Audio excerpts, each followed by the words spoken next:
પાલિકામાં આઉટસોર્સિંગના કર્મચારીઓ દ્વારા કાયમી કરવાની માંગ સાથે ધરણા પ્રદર્શન કર્યું હતું। ખંડેરાવ માર્કેટ ખાતે 1000થી વધુ કર્મીઓ ઉમટી પડતા ચક્કાજામ થયા હતા। એક દાયકાથી વધુ સમયથી કર્મીઓ હંગામી ધોરણે કામ કરે છે, છતાં કાયમી કરાતા નથી। વીએમસી SC/ST કર્મચારી સંઘ દ્વારા ત્રીજા અને ચોથા વર્ગના કર્મચારીઓને કાયમી કરવાની માંગ સાથે કેટલાય સમયથી આંદોલન કરાયા છે।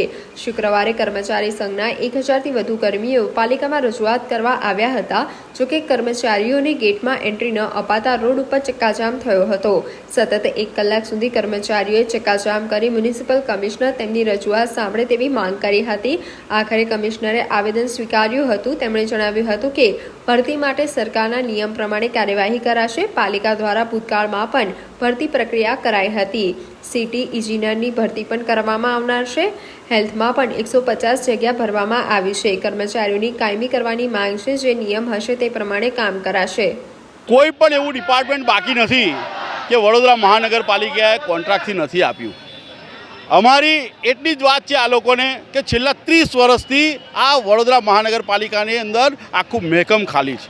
આ જગ્યાઓ પર તમે બધા કોન્ટ્રાક્ટ આપી દીધા છે। આ કોન્ટ્રાક્ટના કર્મચારીઓ છેલ્લા 12-14 વર્ષથી આ વડોદરા મહાનગરપાલિકાને સેવા આપી રહ્યા છે। એમણે એમની જિંદગીના મહત્ત્વના 12થી 14 વર્ષ આ વડોદરા મહાનગરપાલિકાને આપી દીધા છે।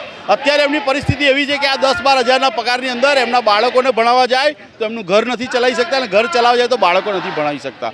એટલે આ પરિસ્થિતિની અંદર અમારી વિનંતી વારંવાર અમે કમિશનરશ્રી અને સત્તાધીશોને કરી છે।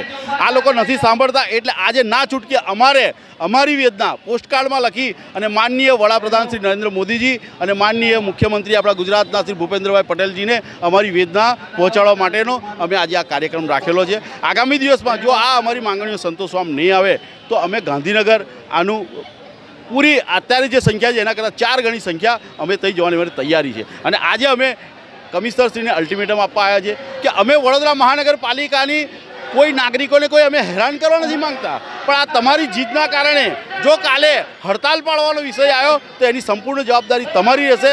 આજે એ અલ્ટિમેટમ એમને આપવા માટે આવ્યા છે।